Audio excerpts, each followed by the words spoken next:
Oh my God. Oh my God. Uncomfortable. Oh, for you? It's uncomfortable for you? Y'all are fighting. I don't like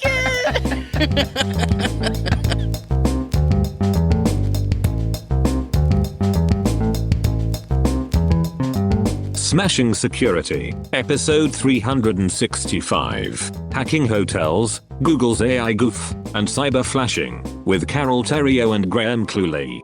Hello, and welcome to Smashing Security, episode 365. My name's Cluley. Wow, the same number as the number of days in a year. And I'm Carole Theriault. Not this year, Carole. It's a leap year. Oh. So, hate to nitpick this early on in the show. And as you can hear, we are joined this week by Maria Varmazis from the T- podcast. Hello, Maria. Hi. Pedantry from the get-go. I'm in awe. That was just amazing. Oh my gosh. It's 366 this year, is that right? It is 366 this year. 366. There you go. Well, I'll do the same joke next week. How are you, Maria? I'm very excellent today. How are you doing? Brilliant. Okay, I think we're all in a great mood already, so let's just kick the show off, shall we?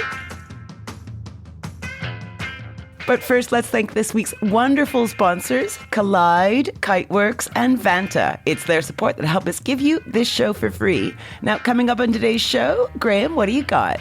I'm going to be checking in to poor security. Okay, sounds interesting. And what about you, Maria? The enshittification of search continues. Oh, brilliant. I do love that word. And I'm going to be talking to cyberflashers and saying beware. All this and much more coming up on this episode of Smashing Security.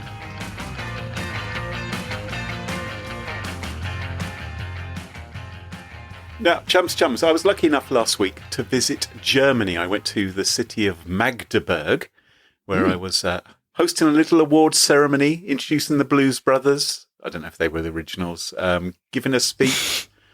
So I showed up, the night before. I showed up at my hotel, and it was like, Guten Tag, Herr Cluley. Here's your room. Let's take you up to the 7th floor. Thank you very much. Here we are, the 7th floor. I can tell we're going to go down you're going to complain about something. So before you do, my husband was at this event, and he said you were excellent on stage. And if any listeners are out there thinking, God, we need some talent for our stage performance, for our gig, for our corporate gig, Graham's the man. And I'm doing this for free. Graham didn't even ask me. But I think we can finish the podcast right there. I think the important things have been said. Thank you very much, Carole. Sorry, Maria, that you showed up. No, I'm wiping away a tear. That was just so gorgeous. My goodness. Well, it's true. That's very kind of you, Carole, and of your hubby. Well, you're very welcome. Anyway, so I was taken crack on. Yes, I was taken up to the 7th floor. Your husband, by the way, was checked into the 5th floor. He checked in the same time as me. I gave him the 5th floor. Yeah. I was given the 7th floor. So I get up to my room. He's a very important man. You know. Well, it actually said the 7th floor was where the VIP club was. So I thought, as I was a bit of a minor celebrity arriving in Magdeburg, I'm hosting the award ceremony. I thought, okay, they've given me the best floor. Minor celebrity. I'm like J-Lo. I'm like P. Diddy. I thought this is... Are you sure you want to be like P. Diddy? Do you really want to be like him? Oh, actually, yeah. You want to back that up. Back it up. Don't be like P. Diddy. Don't be like P. Diddy. Okay, wow, what a name to drop today. Anyway, choices. There I was. I got to my hotel room and I thought, I've got this work to do. Because, Carole, you've just been kind to me. I'm going to be kind to you because... because last week, Carole, I was travelling and you said, Graham, you said, let me edit the podcast, you said. I will do all of it. Didn't you? Which is very kind of you. Very excellent job, as everyone can hear in the last episode. All I had to do was publish it and add a few show notes and just a little bit of wrapping around the corners. And so I thought, I have to get on the internet. Got up to my room, couldn't get on the internet. Not unusual. You get to a hotel and you can't get on the internet. Yeah. I thought, never mind. Annoying, though. Completely annoying. It's annoying. Especially a business hotel, because you kind of depend upon that stuff. But yeah. You kind of do. But never mind, because the welcome drinks are happening at a local cinema. And in fact, your husband and I, we walked through Magdeburg to get to the local cinema where the welcome drinks were. Lovely evening and everything. And I thought, when I get back later, I'll get back on the internet and I'll do the work. A little bit swishy. You're all a little sway. I'll sway my way back to the 7th floor. So after the drinks, very nice, thank you very much. Got back to the hotel. Need to do some work, publish the podcast, blah, blah, blah. Get ready for my speech first thing in the morning, right? Maybe actually look at my slides, something like that. Oh dear, still no internet. So I traipse down to reception and I say, internet problem? I'm finding it a bit difficult. I'm sure it's me, I'm thinking. I'm sure it's me. Oh, and they go, oh, they say, are you on floor 7? Yes, I am. They say, oh, the internet doesn't work there. It's a quiet floor for VIPs, so no one knows what they're doing. Mm-hmm. It's for people who are allergic to radio signals, Graham. It's for radio sensitive. Perhaps. And so I say, well, maybe you can move me to a room where there is internet. Oh, no, we can't. There aren't any other rooms available. But you can hang out in the piano bar if you like. Well, I didn't want to hang out for the piano bar for the 2.5 hours or whatever I need to do and the work I had to do and listen to podcasts and do all things like that. So I said, well, it might be nice if you told me when I arrived and you checked me into the 7th floor that there wasn't any internet. If you told me that. So you didn't ask, because I do ask about internet every time. So I find that interesting. It said there was free internet. It said the room came with free internet. Doesn't mean it's going to work. Mm-hmm. What if it? I mean, listen. They said it's free. That's all they said. So I had the hump. And I thought, well, I need the internet because I've got this presentation. I've got this very important podcast to publish. What am I going to do? Mm-hmm. So I said to them, tell you what, I said, I'm going to check out. You'll give me the money back. And there was a bit of a hassle about that. Anyway, that eventually got resolved. And then I will check into another hotel. I will find another hotel. I will use your internet in the piano bar to find another hotel. Okay? So I checked out of the hotel. And then I went to look for another hotel room. Unfortunately, no hotel rooms. Yeah, it's not the biggest place in the world, is it? Well, Carole, I always thought that about Magdeburg. Magdeburg is bloody huge. Oh, maybe it doesn't have a lot of tourists. What is Magdeburg known for? Yeah, I asked that for my husband as well. He didn't know. Because they're all known for something in Germany. It's famous for its Gothic-style cathedral, the burial place of Otto the Great, the Holy Roman Emperor. Oh. I'm just coming at this randomly. It's got about 250,000 residents. Okay, so that's a decent size. That's a decent size. It's the size of Oxford. Yeah. Yeah, how many people are there in Oxford? I don't know, but I would say about that with students. I seem to think it was like 300,000 when, student full capacity, which is... 2017, Oxford was 152,000. So I would say... Without students, Bigger than... Well, do students really exist anywhere? Yes. I don't know. I mean, it's just... They do. I live here. They do. They're everywhere. You certainly feel them when they're there. Yep. Right. Carole, I've just looked it up, okay? In 2021, there were 162,000 residents of Oxford, and there were 34,945 students. Okay. So I put it to you that there are more people in Magdeburg. I'm not going to take back my compliment that I gave earlier. I'm not going to do that. Oh, yes, I forgot about that. Anyway, back to the story. So I was searching for a hotel, and I don't know if you know about my phone. My mobile phone, its battery isn't very good. It runs out. Oh, what, do you have the SE? Yes, I do. So my battery isn't very good, right? It's dying. And I'm thinking, and I can't find a taxi because although there is plenty of cyclists in Magdeburg, there aren't very many taxis. There are trams, but no trams. And my hotel, I eventually found one hotel, but it's an hour and a quarter walk away in the rain from where I am at 11 o'clock at night, rolling along my little bag. Why didn't you ask my dear Yeti to use his room? Surely... Your Yeti was still at the cinema at this point. He's not contactable. I don't know what he's doing. Anyway, I don't want to bore you with the whole story. Oh, really? Okay. Too late. It was okay. Because we're going step by step here. What did you have for breakfast that day, Graham? It was quite stressful. Okay, yep. It was quite stressful. And I thought, where on earth am I going to, I'm very important. I'm hosting the awards. I thought I was a celebrity. I was nowhere for me to sleep. Anyway, eventually everything was fine. But how I wished that I would have had a key to someone else's hotel room. And this is the link to what I'm talking about today. Because if I'd had the key to someone else's room where the internet had been working, I could have gone in there. Or maybe I should have just sat outside someone else's door. Maybe your husband on the 5th floor.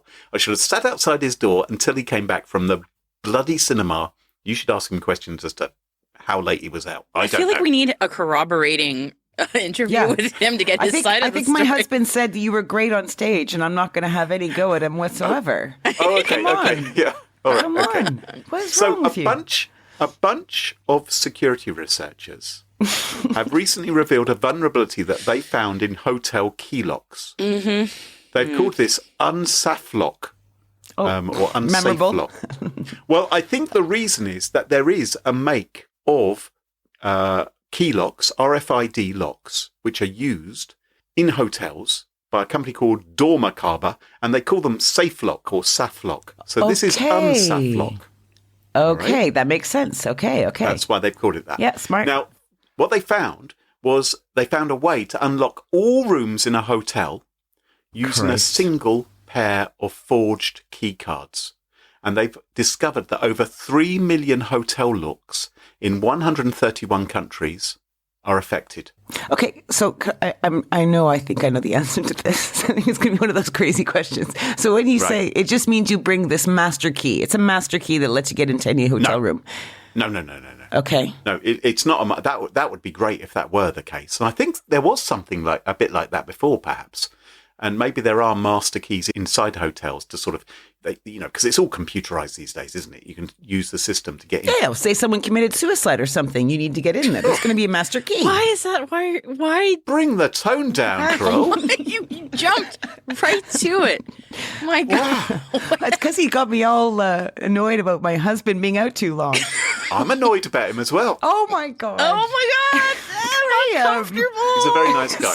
Oh, for you? It's uncomfortable? For you? Y'all are fighting. I don't like it. So all you need to break into a hotel room, they discovered, was one key card from the hotel. Now, where'd you get a key card for a hotel room from? Literally anywhere. Yeah. Yeah, in the bin. Yeah, you get it in the bin. You get it in that little drop-off box where people, dump their cards when they check out. On a table. Yeah. Or you look through your old suit and you find it inside a pocket. All the time. All the time. It can be an expired key card. It can be one from your own room. It can be one taken from the express checkout box. And they can then forge other key cards from that. And there's a little bit of jiggery-pokery. They haven't got into all the details because, well, the reason is because the problem hasn't been fixed, Carole. So they found out about this problem in September 2022. Oh. So they get the key card, an old key card. They then do some jiggery-pokery, the science. They read the card and create a faked card. To get into a specific room or any room. Once they've got this ability, they can go into any room in the hotel. Right, so then they basically have a master key. Yes. Right. Oh, well done, Carole. Thank you. Okay. Okay, that's a good summary. Good. Okay, now I understand what the heck's going on. All right.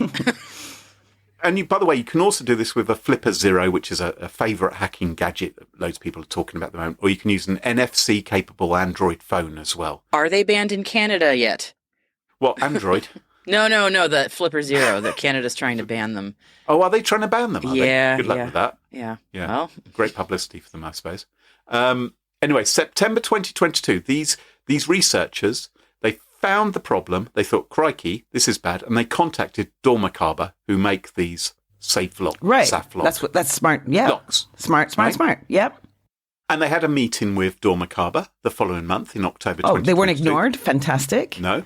Great. And over the following 18 months, they've had at least, they say, 13 meetings with Dormakaba to discuss the vulnerability. Death by meetings. 13? 13? At least they say. Oh my God. Can you imagine the Zoom meetings and there's probably 30 people on it? Yeah, God. In November 2023, the first hotels began to upgrade their locks to resolve the vulnerability. But as of today, so what is it, March 2024 now? Yeah, that's correct. A leap year. They say that only around 36% of the impacted locks have been updated or replaced. Remember, there are millions around the world. Right, so they got through a third so far. Yeah. Imagine that's going to be a process. Yeah. Mm-hmm. Yep. So, it is. Because you have to do a software update or you have to replace the actual lock. And they say all key cards have to be reissued. Front desk software have to be changed. Card encoders need to be upgraded. All kinds of upgrades are required. Some physical, some a bit of a handful. You know what's really upsetting? You have to tell people if you've got a flaw in your website that has leaked data, for example, right? Right. You've got to announce that. But hotels, apparently, who claim to provide security with a locked door, Yep. it can be bypassed. They've known about it since when? 2022? Yep. And this is the first instance I've heard of it. What about you? Because you actually read tech news. It's the first that this particular vulnerability has been spoken about. There have been vulnerabilities with keycards in the Right, past. as you said, yeah. Yep. I think F-Secure did some research a few years ago. We may have even spoken about it on the podcast. But like the fact that they can stay quiet, like, you know, I'm going to be staying in a hotel at some point. That's kind of annoying. Anyway. And you don't know when you book into a hotel course. whether it has one of these locks. In fact, if you look at the lock, you can't tell That's great. Huh. if it's been fiddled with or not. What a nightmare for the hotels too. Like if I bet they have to pay for all this, and I'm sure they don't have the money for it. I can't Right. imagine SafeLock's coming in going, here, have a bunch of free upgraded locks. Oh, So, if you are staying in a hotel, lucky you, by the way, if you're staying in a hotel, particularly if it has Wi-Fi. that works. That works. One that works. Yeah, it has Wi-Fi. It doesn't work, but it exists. Yeah. Only on the 7th floor does it not work. But I don't understand that. I don't understand How is that. Anyway, that even physically possible? I don't know, Maria. I don't know. Someone explain the physics of this one to me, because I don't get it. So if you're in a hotel room, how do you protect yourself? Well, of course, you could have a deadlock, couldn't you? Because right. you get these other things. Turns out, these hacked keycards turn the deadlock. How? Right? Wait. Okay, I'm thinking old school hotels with an actual deadlock. Yeah, I was going to say, usually there's a separate one that's completely just physical. Yeah. If you've got something on a chain, then obviously it can't undo that, right? So if you've got something with a little chunk, but in these modern locks, these RFID locks, the actual deadbolt, the thing which you go you turn, apparently that actually gets unlocked, which is probably for the reason which Carole told us about earlier, the scenario she painted of when the hotel staff really kind of need to get into the room. Yeah. I was thinking if like a bathtub is overflowing or a toilet won't stop flushing, not someone unaliving themselves. Thanks, Carole. I had guys come into our room because we were having a big party, and the way they got in was by offering champagne. But actually, they had no champagne. They just had champagne glasses, and then they all came in and closed the whole party down. They tricked us. Oh, that's a clever trick. Yeah. Thank you, Vancouver. So another good question is: has anyone actually exploited this yet?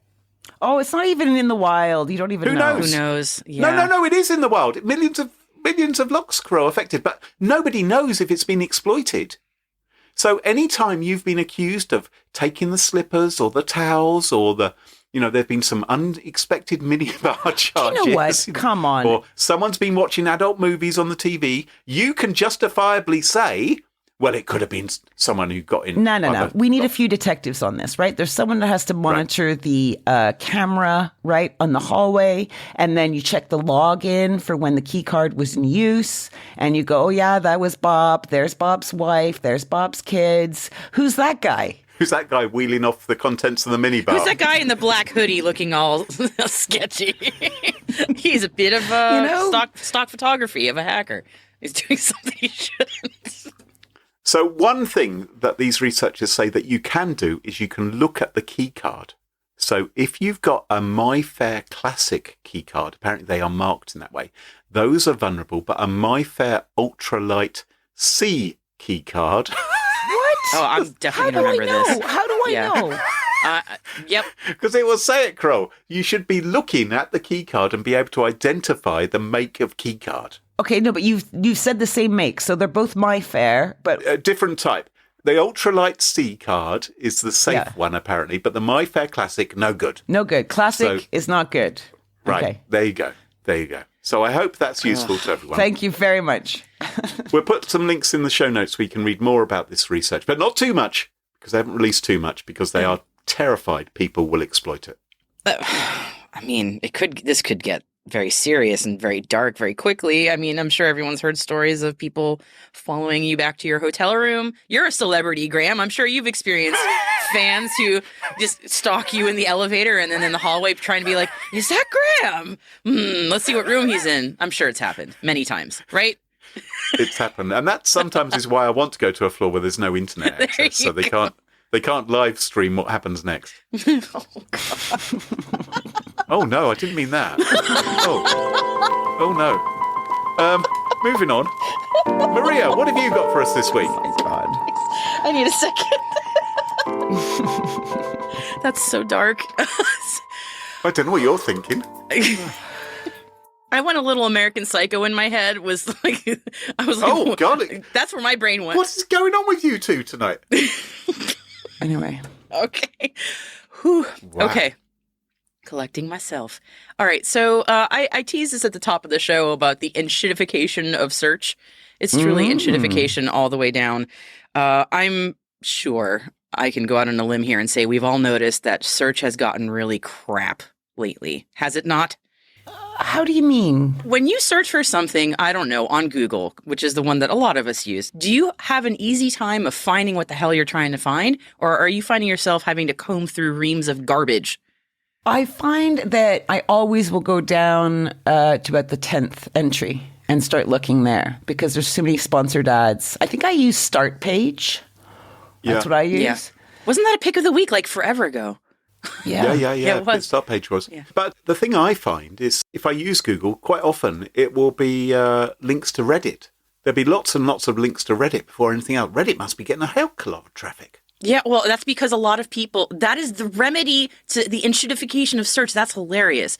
Because if you can't find what you're looking for, usually people, I do this now too. I enter the term I'm looking for and then add Reddit to the end. Huh. And now Google's indexing that. That's hilarious. Oh my God.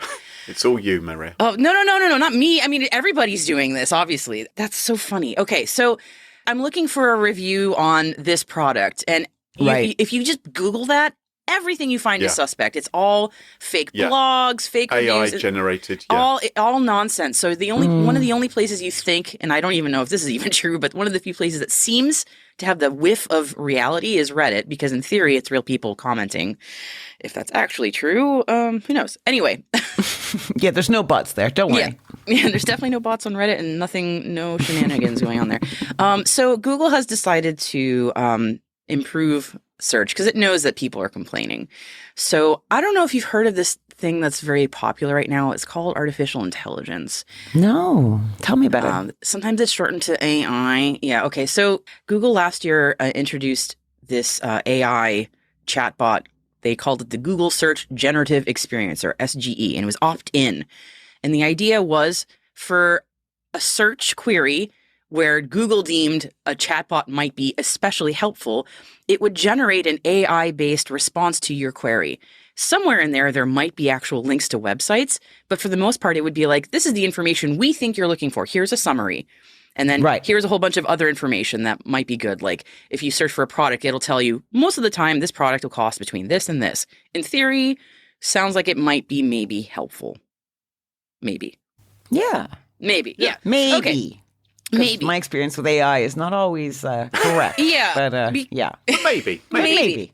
Because I'm sure you also know the acronym GIGO. GIGO. Oh, yeah. Garbage in, garbage out. Yeah. So your AI is really only as good as your data set. And if you have an enshittified search situation, what is AI really going through and aggregating to offer as a suggestion? You've got enshittified AI search.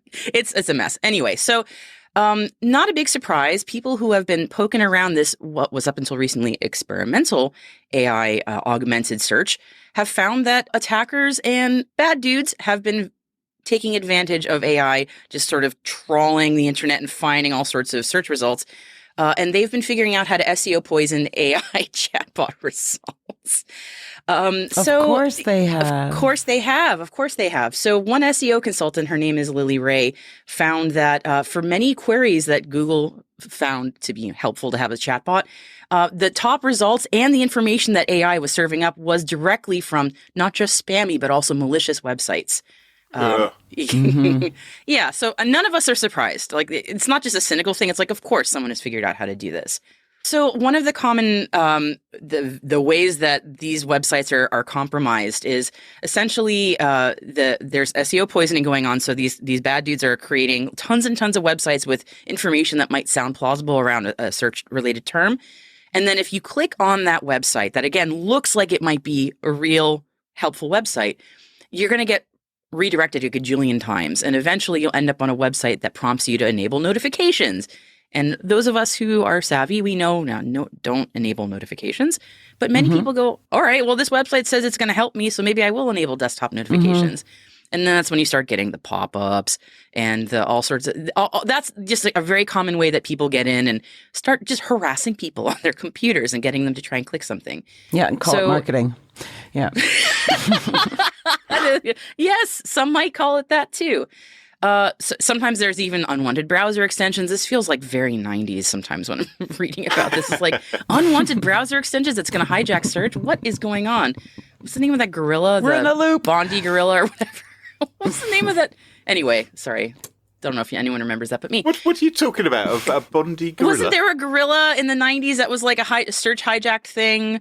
Someone's going to know what I'm talking about. Okay. Okay. Email the show. Ignore that. Anyway, so yeah, it's a lot of fake results and the SEO poisoning the well for AI. And Google says that they have fixed this issue, that they will no longer surface SEO poisoned websites through the AI chatbot. And they're continuously updating their systems to make sure this won't continue to happen. But ultimately, the weight is on the user that you have to don't click spammy links because obviously you'll be able to tell which ones are legit and which ones aren't, right?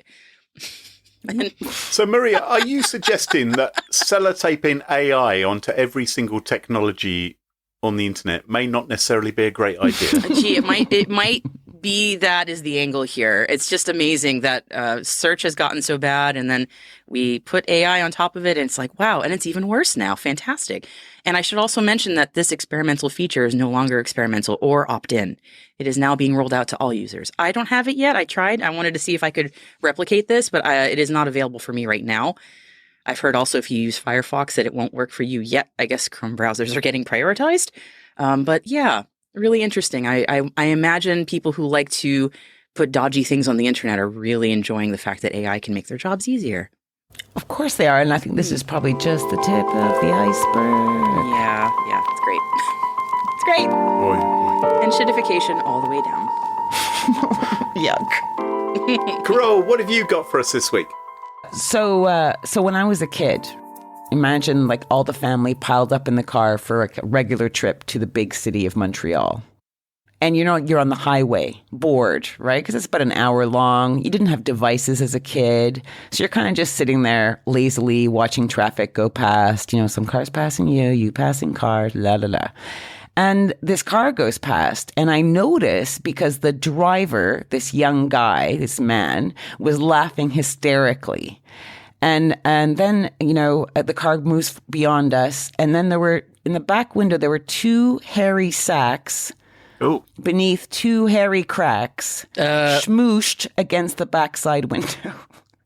And my brothers and I died of laughter because, But later, when I was in university, I met this guy, and he told me that he and his mates would get all drunk and then would run around flashing their bits as they shouted "last chicken in Sainsbury's" to people. And he thought this was so funny. Like, can you imagine, Maria, we're walking home at night and a bunch of guys ensnare us with their junk in hand shouting about chickens. Like, we'd be scarred for life. I'm scarred for life just hearing about this, let alone seeing it. I don't want to tell you I dated him, but I dated him. What? Oh, Carole. Before I knew this, before. Yeah, but here you are years later, happily married to him. So that's fine. No, oh God, how dare you? These situations were all in real life. But what about cyberflashing? Has that ever happened to you? Have you ever got a dit pic or? Oh, yes. Oh, my goodness. Even more than in real life. Yes, my goodness, yes. I've got a story about that. I was giving a talk at the Excel Centre in London for Microsoft. Thousands of people in the audience, right? It's probably the biggest gig I've ever done. It was huge. And I was doing this talk in this amazing area, blah, blah, blah, blah, blah. And while I was on stage, so you get off the stage and you think, I wonder how that went. I'll see if anyone tweeted me. Of course, that would be the first thing you'd do. Yeah. Well, yes, to see if it had gone all right. And someone had sent me a picture and said, row J, seat 234 or whatever it was. and he'd sent me a picture of his knob. Was it standing to attention? I didn't look at it that closely, Carole, but, Oh. It was, I didn't save it or bookmark it or anything like that. But yeah, so it has happened to me as well. When was this? Like a long time ago? Oh, probably about 2015 would be my guess. So this is cyberflashing. That's a perfect example of what cyberflashing is. And it's a form of sexual harassment where someone sends unsolicited sexual or nude images on social media, dating sites, or directly through tools such as Bluetooth or AirDrop. And instances of cyberflashing are on the up. In 2020, data revealed that reports of cyberflashing to the British Transport Police had almost doubled in 12 months. And other sobering stats include 48% of women aged 18 to 24 say they've received a sexual photo without consent. And the issue is worse for teens, with one study saying that 76, so 3/4 of girls aged 12 to 18 had been sent unwanted nudes of boys and men. Yeah, that does not surprise me. I mean, that's the age also at which many people that age are receiving their first smartphones. They're curious. Yeah. They're curious. They're also enjoying a new freedom that they were not allowed to have. Mm-hmm. Flip side, people who are the victims of this kind of thing, they may not know, like, hey, don't leave AirDrop wide open. Yeah. Not that, I mean, again, that's not their fault, but like, it's one of those things, like if you leave AirDrop wide open and you're sitting, I don't know, in a subway car, you're going to get stuff airdropped to you that you do not want to see. So, it does seem to happen on public transport, doesn't it? It does. Yeah, because you're anonymous and you can just leave immediately. And people think it's funny. And you can also watch the reaction and no one knows where you are. Yeah. Oh, yeah. I see. But do you know when you send the picture? So if you airdrop it to someone on a tube, do you know who you're sending it to? No, it's just broadcast. Mm-hmm. I mean, you just see a bunch of names, and those names may not be real. And there's a user icon. Like it doesn't always say your actual real name. It depends on what the person has set up. So if I were to send my dick pic to everybody in the train carriage or something, please don't. No, obviously I won't. No, but not that I have that in my photo reel or anything like that. They're trapped, Graham. They can't even get away. I imagine if I were a perpetrator, maybe the thing to do is look equally shocked and disgustedly at my phone to rule myself out. Go, oh, God, who's the... Blah, blah, blah, blah, to do that. Because if you're the one person who's sat there sniggering or looking around at everybody else, that would look more suspicious, wouldn't it? That's pretty manipulative, I don't know. Well, that's my department, Okay. There's this UK personality known as Jess Davies. She told the BBC in 2021 that she'd had enough. She had received hundreds of unsolicited images, explicit images and videos of men since she started being active on social media. And she was now campaigning for it to stop. And like her Instagram at the time was in the 6 figures. She said she'd become almost numb to the images she received. She's quoted as saying, if it's illegal offline, it should be illegal online. Well, her and many other campaigners' voices did not go unheard. As of January 31st, 2024, cyberflashing is a jailable offence in the UK with a maximum sentence of 2 years. Wow. So people who send or provide unwanted images or films of genitals may also be fined and added to the sex offenders register. Plus, victims of the offense and other image-based abuses receive lifelong anonymity under the Sexual Offense Act from the point they report it. So, just this week, the UK has sentenced its very first offender under this new cyberflashing law. Oh, marvellous. Nicholas Hawkes, he was 39 from Basildon, UK, was arrested by Essex police. Now, this guy already had a rap sheet, having interfered with a 15-year-old girl the previous year. So at the time of his arrest, he was already on the sex offenders list. Ugh, jeez. So Hawkes gets nabbed by the police, and he ends up telling the Southend Crown Court that he had sent images from his father's phone. So basically, he was living with his dad at the time and apparently borrowed the phone to call the probation officer, but then decided to sneak the phone into a private area so that he could send a pic of his taut ding-dong to a teenager via iMessage and one to a 60-year-old woman via WhatsApp. So he wasn't sending this via AirDrop. He was actually sending it from his dad's phone. So it would have had his number or his user ID on it. Oh, my God. Well, I'd be so proud of that son. The teenage girl was said to be left overwhelmed and crying by the image. Of course. The 60-year-old woman took screenshots of the photograph, very smart, and reported it to Essex police the same day, which led to his arrest. Wow. Hawkes admitted to 2 counts of sending photographs of his junk to cause alarm, distress, or humiliation. And on 19th of March, he was sentenced to 62 weeks in prison for these 2 offenses. I've just noticed my email has a junk folder, and I don't often go in there, and I'm wondering now what I might find. Don't do it. Never go into the junk folder. So I think the upshot here is never assume someone wants to see your meat and 2-veg. Never assume that. Don't do it. Don't do it. You know? Don't do it. And in the UK, you now face jail time if you get caught doing that. So really big bravo to the UK for that.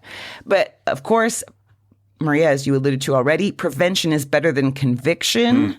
So one of the simplest ways is to protect yourself from cyberflashing from a stranger is to review your phone settings. So turn off Apple AirDrop features on iPhone by turning off Wi-Fi and Bluetooth, or you can ping it on and off depending on where you are. And don't pair your Bluetooth with unidentified sources. Do you guys have anything else that might be a sage piece of advice here? I think that Apple... I don't know about Android, but I think Apple have recently introduced a feature whereby it analyzes videos and photos that you're sent, and it can display a sensitive content warning. This is a setting you can have, and it blurs out the image, so it warns you before you view it. So that's something that people might want to turn on. I think it's under privacy and security in your settings. That's mad, because as my sign off for this piece, I was going to say, hey, maybe we should lobby phone providers to put a fig leaf on by default when they detect suspicious fleshy things on screen. A bit late on that one, Crawley. Yeah. So I'm just reading about this now. They say it's on-device machine learning. So I guess they taught it with thousands of images of people's penises. Wonderful. Oh, my God. How great it is to be an Apple employee. But apparently, so this is a feature which now exists in iOS, which you can turn on. And it sounds like it's... Oh, and you can do it on your Apple Mac as well, I'm reading. So a good idea probably to turn on something like that if it's available to you. And the thing to remember is if you receive an unwanted sexual image in the UK, screenshot the evidence and report it to your local coppers, citing the new cyberflashing law. And if it happens while you're traveling on public transport, please contact British Transport Police. Interestingly, it seems that in the US, there are only 2 states, Texas and California, that have cyberflashing laws. There is no federal law prohibiting cyberflashing. I read today that New York is looking at it, but I think the penalty will be 15 days in prison, which is a lot less than what we're seeing in the UK with 2 years. That's if you can get a conviction, which would be hard as hell. Yeah. I live in one of the only 2 states in the country that still does not have a revenge porn law. Jesus. If you can believe it. Move. Massachusetts still doesn't have one. Yeah. It's been in the works for years and they still won't pass it. So, I mean, if you can't get legislation to move on revenge porn, I'm just kind of like, I would be surprised if there's anything about this because it's super common, to the point where in my mental model, I think of it as a nuisance. But of course, I'm much older. But I'm not happy about the state of things here about this topic area. So, yeah. Well, there have been a lot of cyber laws that have been passed recently, so let's just hope we see some action in this space pretty damn pronto.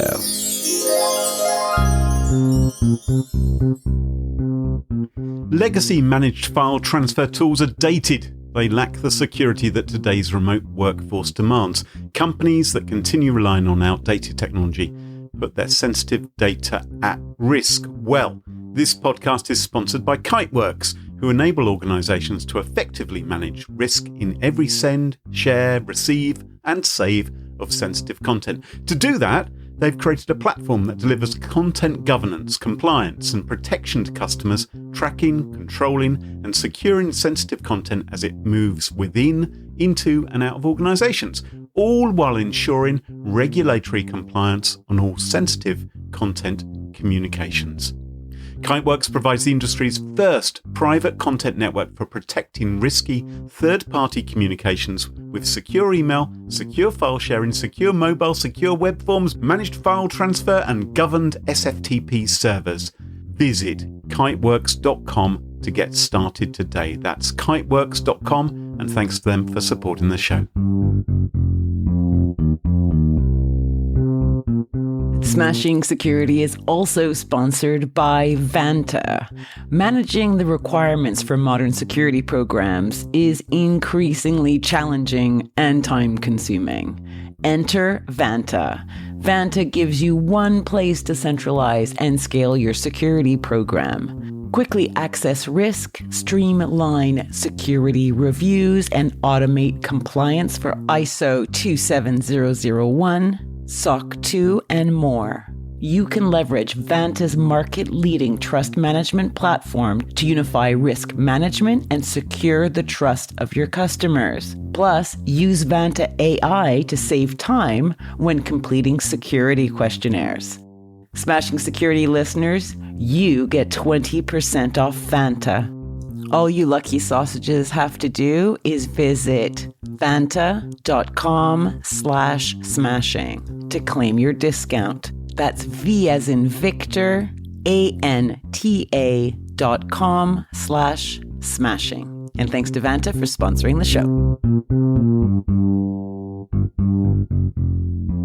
You've probably heard us talk about Cluley before, but did you know Cluley was just acquired by 1Password?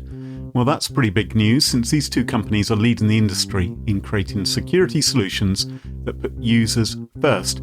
For over a year, Cluley Device Trust has helped companies with Okta ensure that only known and secure devices can access their data. And that's what they're still doing, but now as part of 1Password. So if you've got Okta and you've been meaning to check out Cluley, now's a great time. Cluley comes with a library of pre-built device posture checks, and you can write your own custom checks for just about anything you can think of. Plus, you can use Cluley on devices without MDM, like your Linux fleet, contractor devices, and every BYOD phone and laptop in your company. Now that Cluley is part of 1Password, it's only going to get better. Check it out at cluley.com/smashing to learn more and watch the demo today. That's KOLIDE.com/smashing. And thanks to them for supporting the show. And welcome back, and you join us at our favourite part of the show, the part of the show that we like to call Pick of the Week. Pick of the week. Pick of the week. Pick of the Week is the part of the show where everyone chooses something they like. Could be a funny story, a book that they've read, a TV show, a movie, a record, a podcast, a website, or an app. Whatever they wish. It doesn't have to be security related necessarily. Better not be. Well, my Pick of the Week this week is not security related. Very good. My Pick of the Week this week is an article I was reading about some of the weirdest secret agent gadgets. I don't know if either of you think of yourselves as a secret agent, James Bond type. You think that'd be a glamorous, but you may want to check out the link which I'm going to share on the Stay Weird website, because I'll tell you about some of the things which I found out about, with some pictures as well, which I'll share with you too, but other people can check out in the images. We've got exploding rats. So the British during World War II stuffed rats with explosives. And they sort of sent them in. They said, "Oh, go, this way, little Timmy. This way, little Timmy. Go into that munitions dump, and then we can blow up and cause damage and confusion." And apparently, the Germans, they intercepted a shipment of exploding rats before the plan could come into effect, and so the Germans were on top of it. You may have heard the phrase "you dirty rat." This is where it comes from. Oh, okay. Oh my God. No, it's not true. Okay. You convinced us. It was a very, good lie. I like it. All right. Even though they intercepted it, and so the Brits thought, well, we won't do that anymore, the Germans apparently wasted loads of time and resources looking out for exploding rats as a consequence, thinking any moment we might get attacked by an exploding rat. There were also pigeon cameras in the early 1900s, because obviously drones didn't exist. Pigeon cameras. Yeah, they would strap a Polaroid camera to a pigeon. No, they didn't. Well, there's a picture, Carole. I've got a picture. Oh, God. Go and check it out. Okay, just because it's a picture, I don't know if you've heard of DALL-E and AI. There is a picture of a pigeon sat on a little wooden plinth. I feel like we talked about this earlier, maybe. Yeah. With a camera around its neck. Looks pretty heavy, that camera. How the hell is that thing going to fly with that on its neck? I mean, that's glass and metal. How is that going to fly? Tell you what, my pigeons could. Mine are really big. I've been feeding them. They have pretty tough... If you think of how a pigeon walks and what it does with its neck, it's got really strong neck muscles, a pigeon. So it can be used. We've got a glove with a gun hidden inside the glove, which apparently... Where's your hand if you go? had a meeting with someone who you thought was a bit... Well, maybe you hold that further up extra your wide sleeve. Glove. Like, no one's going to notice. No one's going to notice your fat Fake arm. hand. Yeah, okay. And we've got a dog poop transmitter used by the sea. Oh, of course. It's the size of France, that dog shit. Like, as if that would just be on the sidewalk, and I'm supposed to go, oh yeah, that's real. That's right. Where's the monster that put this one out? That's a Great Dane size It looks poo, like a human easily. dog. Yeah. Look, let me explain how it works, Carole. If you're having a secret meeting that you want to record, right, you might go to the lavatory, you might deposit the transmitting device, as we'll call it, in the lavatory. Don't flush! You probably couldn't flush this. It's so big. It just floats there. And when other people go in there to have their secret conversations, it is recording it and sending the information back to the... Yes, we were going to hear them go, Jesus Christ, look at that thing. Who fucking put that in the loo and didn't flush? Jesus. Go and get the coat hanger. Urgent. No, God. Too much. Anyway, Too much. This article, I found it very illuminating and very interesting, and that is why it is my pick of the week. Maria, what's your pick of the week? Follow that. Yeah, we're talking about pigeons and dog shit. Great. My pick of the week is the video game that I've been playing nonstop since, when did I get it? December? It's been out longer than that. Ooh. You may have heard of it. So this is not an obscure pick by any stretch of the imagination. It's called Baldur's Gate 3. Have you heard of this? Oh, yes. Yes. I've heard of it, but I've never played it. Yeah, it's won every conceivable award in the game industry that exists. It's made literal billions of dollars. Yeah. So yeah, this is not some unknown thing. I'm just adding my voice to the many. I don't play Dungeons and Dragons. This is not me trying to be like a hipster. I don't play it, but it is a Dungeons and Dragons based game. It's got a lot of D&D lore. I knew none of it going into this game. And the game did a brilliant job of sort of walking me through it. And, more importantly, Have you never played Dungeons and Dragons, Maria? I have never, and that always shocks people. It does shock because you're such a nerd. I know. And my husband is a diehard D&D fan, diehard. Right. But I've never played it. I've tried many times. I don't know if it's because of when I grew up and it was very much like a teenage boy thing, and like being the only girl surrounded by gross teenage boys was just really not appealing. It's changed a lot since then. It's changed a lot. But yeah, my husband was like watching me play, and he was like, "You're learning about this thing." I'm like, I have no idea what you're talking about, but I'm enjoying this game a great deal. Okay. Super fun. The story is fantastic. I joke that it's kind of a dating sim disguised as a Dungeons and Dragons game. You can romance different people throughout the game, and the relationships are surprisingly complex for a video game. Dungeons and Dragons fans probably need a dating sim, don't they? They probably need a little bit of... They're not going to get it in real life, so it's a good idea. Yeah, honestly. And because they're nerds, you can have like a polycule, and it's very nerdy. Polycules. Where do you play this? Is this on a computer? You can play it like through Steam. I have it on the Xbox. I think there's a PS5 version. It's just everywhere.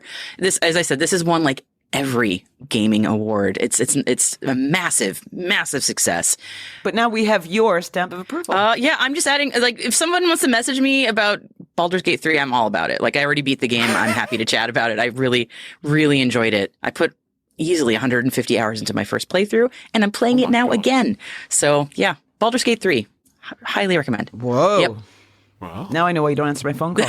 Yeah, I'm playing Baldur's Gate 3. Yeah. Carole, what's your pick of the week? So my pick of the week. I should first explain that I kind of got into birds during the pando. Like, I'm no birder or anything, but or twitcher. I don't know what they're called, but I can kind of identify all the birds in my yard, and I even like know the families, like which ones get on with others, who's trying to woohoo. Woohoo? Is that the noise they make? I know who's wooing who, yeah. I know who the enemies are and all that jazz. Okay, crazy bird lady, that's me. So in honor of this and of spring, I have chosen an app. I can't believe I've never made this my pick of the week before, but it's called Merlin Bird ID by Cornell Lab. Have you guys heard of it? I have. I think I have that on my phone. Really? Oh my goodness. Yes, it's a really cool app. It's free. Yeah, I do. Yep. Yeah.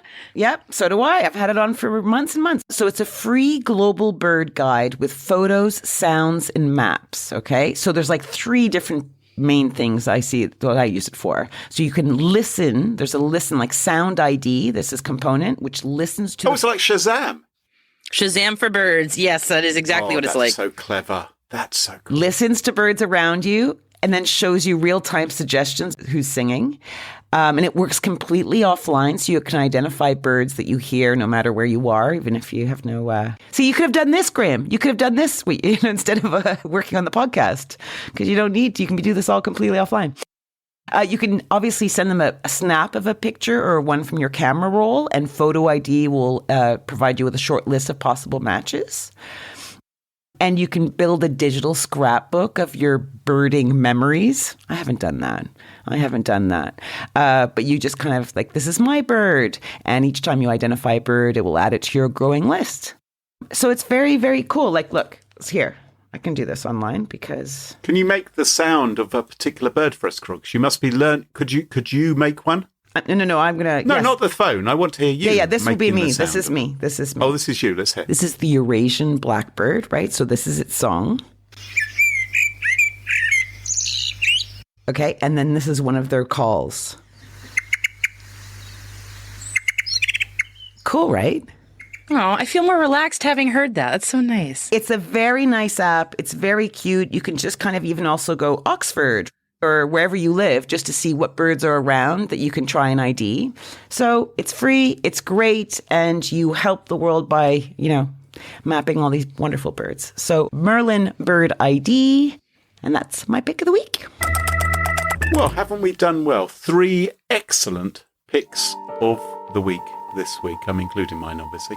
And that just about wraps up the show for this week. Spy turds. Maria, what's the best way for folks to find out what you're up to? If you want to hear my damn voice in your ear holes every day, I'm the host of T-Minus Space Daily. You can get it on your favorite podcast app. I did a really good job of selling it right now. Please don't fire me. And the website is space.n2k.com. And I'm also on the Fediverse at Varmazis. So find me there. Super stuff. And you can follow us on Twitter at @SmashInSecurity. No G. Twitter wouldn't allow us to have a G. And don't forget to ensure you never miss another episode.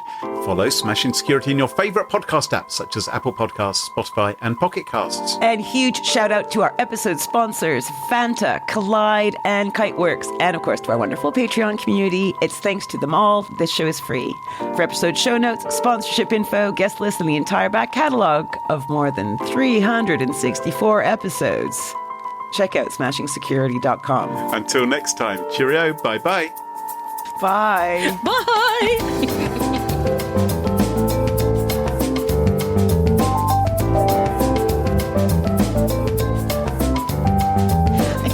It wasn't this year. It wasn't this year. It was 365 days this year. 365, actually. Well, actually.